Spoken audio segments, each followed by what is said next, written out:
आज Doubtnut app download करें। Doubtnut पर अपने सभी गणित, रसायन विज्ञान, भौतिक विज्ञान और जीव विज्ञान के डाउट्स का करो सफाया। बस प्रश्न की फोटो खींचो, एक ही प्रश्न को क्रॉप करो और तुरंत वीडियो सोल्यूशन पाओ। अभी डाउनलोड करें। हेलो दोस्तों, हमारे पास एक प्रश्न है जिसमें पूछा गया है डाफलर के प्रभाव के दो प्रमुख उपयोग लिखिए।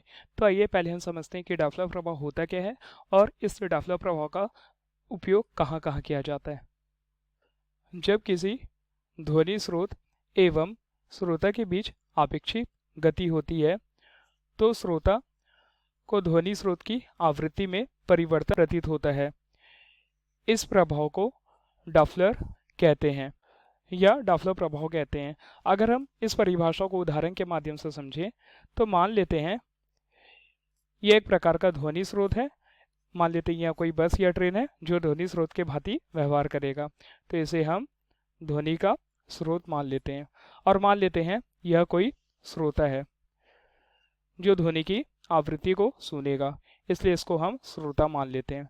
तो परिभाषा के अनुसार जब किसी ध्वनि स्रोत एवं श्रोता के बीच आपेक्षिक गति हो, आपेक्षिक गति का तात्पर्य या तो यह स्रोत और श्रोता दोनों एक दूसरे की ओर आ रहे हैं या एक दूसरे की ओर किसी विवेग से विपरीत दिशा में गति कर रहे हैं, या फिर श्रोता विराम अवस्था में और स्रोत जो है श्रोता की ओर आ रहा है या जा रहा है, या फिर हम बोल सकते हैं स्रोत है विराम अवस्था में, जो श्रोता है स्रोत की ओर आ रहा है या फिर जा रहा है। तो इस प्रकार की गति को हम क्या बोलेंगे? अपेक्षित गति कहेंगे। तो इस स्थिति में क्या होगा, अगर परिभाषा में देखें तो यदि इन दोनों के मध्य यानी कि स्रोत और श्रोता के मध्य आपेक्षिक गति हो, आपेक्षिक गति जैसे कि हमने जाना एक दूसरे की दिशा में आना या एक दूसरे की विपरीत दिशा में जाना, या किसी एक व्यक्ति या एक स्रोत को विराम अवस्था में रहकर उसकी दिशा में परिवर्तित होना, तो इस प्रकार की आपेक्षिक गति कहलाएगी। तो श्रोता को ध्वनि स्रोत की आवृत्ति में परिवर्तन प्रतीत होगा। तो यह जो श्रोता है इस ध्वनि स्रोत की आवृत्ति में परिवर्तन प्रतीत होता है। ध्यान यह इस बात का महत्वपूर्ण है कि जो प्रभाव ध्वनि की आवृत्ति में होने वाला परिवर्तन होता है वह आभासी परिवर्तन होता है।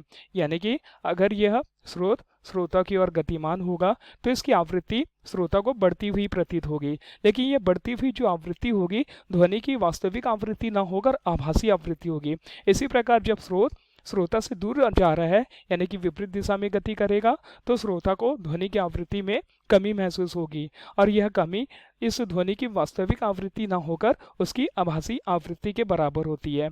इसी प्रकार अगर हम प्रकाश की बात करें तो प्रकाश में भी डाफलर के प्रभाव दिखाई देते हैं। तो मान लीजिए यह कोई प्रकाश स्रोत है जिससे प्रकाश निकल रही है। इसी प्रकार यह कोई श्रोता न होकर अब प्रेक्षक है, क्योंकि हम प्रकाश को सुन नहीं सकते, सिर्फ और सिर्फ प्रकाश को देख सकते हैं, इसलिए हम इसे प्रेक्षक के रूप में मानेंगे। श्रोता इसलिए माने क्योंकि हम ध्वनि को सुन सकते हैं, ध्वनि को देख नहीं सकते। और इस स्थिति में यानी कि प्रकाश की स्थिति में हम प्रेक्षक इसलिए मान रहे हैं क्योंकि हम प्रकाश को देख सकते हैं, सुन नहीं सकते।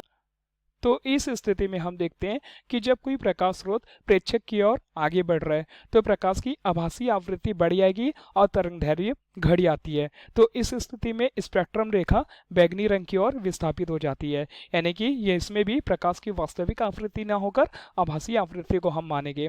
इसी प्रकार एक विपरीत दिशा में यानी कि मान लेते हैं जब कोई प्रकाश स्रोत प्रेक्षक की ओर दूर दिशा में यानी कि विपरीत दिशा में जा रहा है तो प्रकाश की जो आभासी आवृत्ति होगी वह घट जाएगी और तरंगदैर्घ्य बढ़ जाएगी, और जो स्पेक्ट्रम रेखा होगी वह लाल रंग की ओर विस्थापित हो जाएगी। तो इस प्रकार प्रकाश में भी हमें डाफलर प्रभाव देखने को मिलता है। तो प्रश्न में पूछा गया था कि डाफलर के प्रभाव के दो प्रमुख उपयोग लिखिए। तो आइए देखते हैं डाफलर के प्रभाव के दो प्रमुख उपयोग कौन कौन से होते हैं।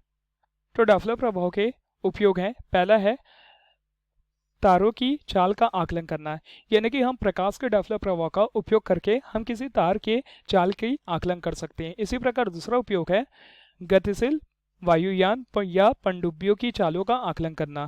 तो हम ध्वनि के डाफलर प्रभाव का उपयोग करके किसी गतिशील होने वाली वायुयान या पनडुब्बियों की चालों का आकलन कर सकते हैं। ये दो प्रमुख उपयोग होते हैं डाफलर प्रभाव के। धन्यवाद।